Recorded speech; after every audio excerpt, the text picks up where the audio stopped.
A história é bem persistente, né? E os caras se parecem, mas será de verdade?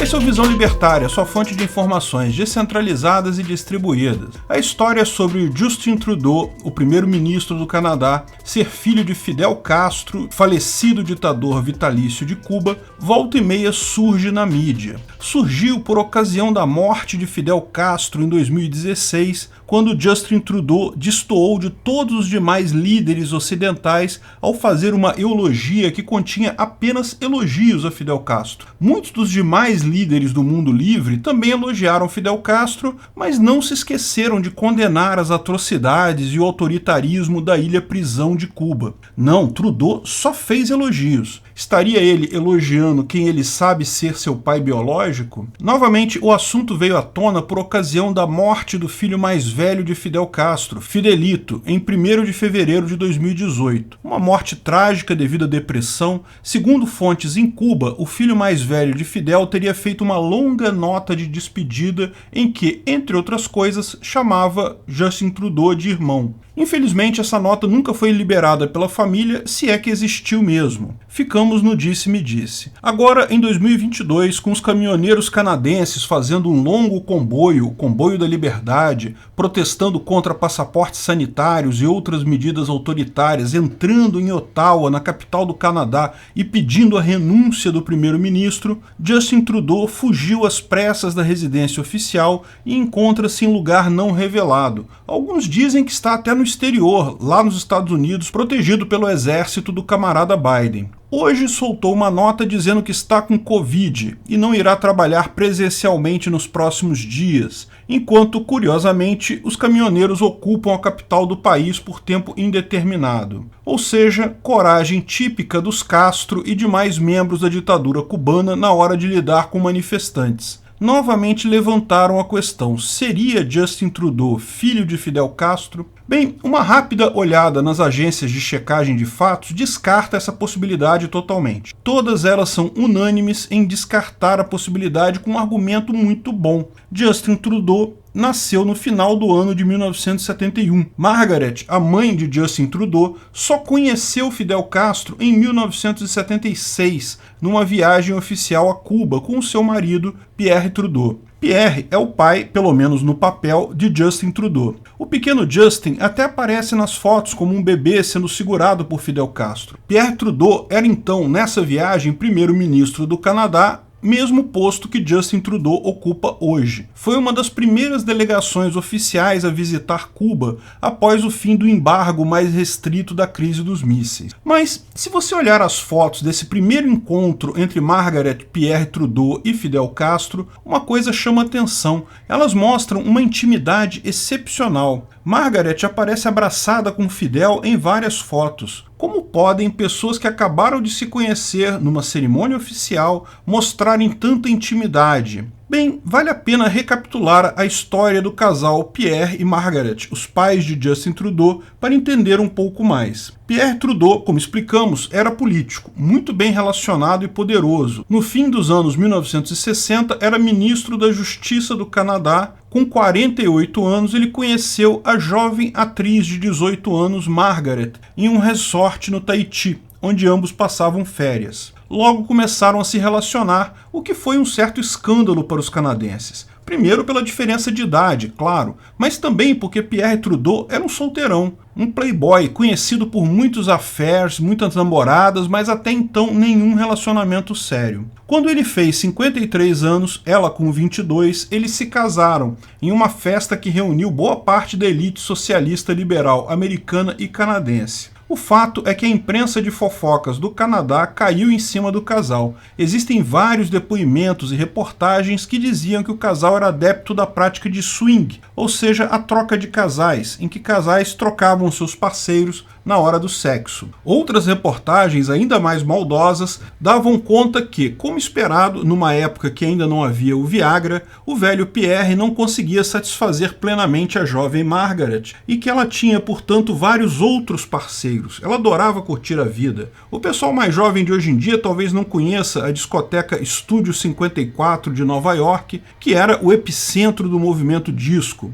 Margareth era frequentadora assídua. Pierre nunca foi. Não se sabe se ele sabia das aventuras sexuais dela e estava de acordo com isso, ou simplesmente não sabia. Lógico, lembre-se, isso é material de jornal de fofoca da época, pode ser que sejam apenas línguas maldosas, mas o fato é que havia essa fama de promiscuidade do casal com o consentimento do marido. Eles se casaram em março de 1971 e fizeram uma segunda lua de mel pelo Caribe em abril do mesmo ano. Uma segunda lua de mel porque antes do casamento eles já viviam juntos e haviam feito uma lua de mel inicial. Essa segunda lua de mel no Caribe tinha um roteiro bem definido, conforme descrito por vários jornais da época e na Wikipédia, inclusive na página sobre Margaret Trudeau. Barbados, ilha não identificada a pedido do casal, Tobago, Saint Vincent, Grenadines e Trinidad. A manchete da agência de notícias UPI diz, no dia 13 de abril de 1971,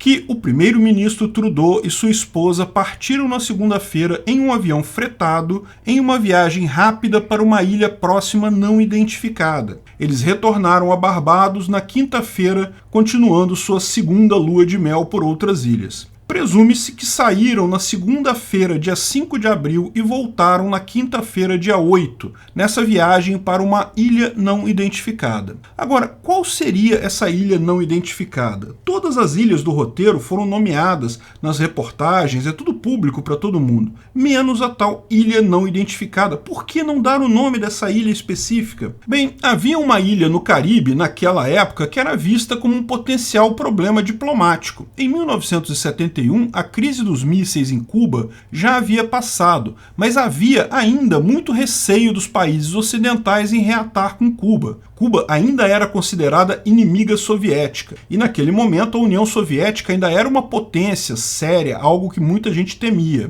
Embora a crise mais aguda da Guerra Fria já tivesse passado, seria um escândalo um ministro da Justiça do Canadá, por exemplo, visitar Cuba. Estaria violando embargos e poderia deixar o governo canadense numa situação ruim. Mas é preciso considerar uma outra coisa. O casal era fã dos Castro. Como toda a esquerda da América, a esquerda canadense via a revolução de Fidel Castro como a maravilha das maravilhas. Tal como o PT aqui no Brasil encara Castro quase como um deus, busca trilhar o mesmo caminho, Pierre Trudeau também era encantado com a fábula da Revolução Comunista dos Castro. E Margareth, bem, ela era uma jovem atriz, bem provável que adorasse também a esquerda. Talvez, na viagem que tenha sido feita até com objetivos diplomáticos, veja, naquele momento havia interesse de vários países da América de levantar os embargos, acabar com a briga direta com Cuba. Essa conversa precisa começar em algum lugar, que melhor lugar que não seria com um emissário presencial amistoso a Fidel Castro, levado num voo charter com destino à ilha de Cuba de forma secreta. Seja lá o que aconteceu nesses dias, seja lá se foi Cuba ou outra ilha visitada pelo casal, uma coisa é certa, foi exatamente aí que Justin Trudeau foi concebido, foi aí que Margaret engravidou, posto que ele nasceu no final do ano de 1971, ou seja, 9 meses depois. Agora, repara como a familiaridade do casal Trudeau com Castro na viagem oficial que aconteceria 5 anos depois se torna muito mais fácil de entender. Eles já haviam se encontrado antes, em 1971, talvez com bastante intimidade. Explicaria também várias coisas estranhas, como a ida de Fidel Castro ao enterro de Pierre Trudeau nos anos 2000, uma das raríssimas vezes que o líder cubano saiu de Cuba, foi acompanhar o enterro do amigo Cook esquerdista. Eles eram muito mais próximos que a história se conheceram na primeira viagem oficial de 1976, deixa transparecer. E a jovem Margaret querer aproveitar a situação da viagem no meio da lua de mel dela para dar para o seu ídolo comunista, talvez até com o consentimento do maridão esquerdomacho meio acabado, não é exatamente uma coisa totalmente impossível de se imaginar. Na verdade, se você lembrar que Pierre Trudeau era um playboy, um solteirão que teve inúmeras namoradas ao longo da vida, mas nenhuma delas ficou grávida, pode até se imaginar que foi ideia dele. Ele queria ter uma família, queria ter um filho, queria ter um sucessor. A melhor forma de fazer isso naquela época, bem, você sabe. Se ele mesmo era incapaz de engravidar alguém, quem seria melhor para ser o pai do filho dele que o seu ídolo comunista? A família Trudeau, lógico, nega a história, o governo canadense nega a história, mas até ao negar fica estranho, né? Governos não costumam negar boatos de internet. Se alguém no governo ficou realmente preocupado com isso, deve ter coisa por trás. Será que isso aconteceu mesmo? Bem, certeza talvez nós nunca tenhamos. O máximo que podemos fazer é especular que sim, é possível ter acontecido. Agora, um fato é inegável. Muito mais marcante que a semelhança física entre Justin Trudeau e Fidel Castro jovem é a semelhança ideológica e do fraco caráter comunista covarde que certamente passaram de Fidel Castro para Justin Trudeau. Se não passaram pela via genética, passaram pela via memética, pela ideologia distorcida pregada pelos pais promíscuos esquerdistas no ouvido de Justin Trudeau desde pequeno. Obrigado por sua audiência. Esse vídeo foi um oferecimento de armataweb.com, cloud e serviços de data center, 100% de compromisso com a satisfação e privacidade dos clientes. Aceitamos Bitcoin, veja o link na descrição do vídeo. Se você gostou desse vídeo, clique no like e compartilhe ele em suas redes sociais. Se inscreva no canal para nos ajudar, clicando no botão vermelho abaixo. Se quiser ser avisado de novos vídeos, clique no sininho ao lado. Se você quiser comprar camisas e outros itens do Visão Libertária, veja nossos itens no site Pimenta no Café, pimentanocafé.com.br/Visão Libertária, tudo junto sem acento, ou clique no link da descrição. Até a próxima!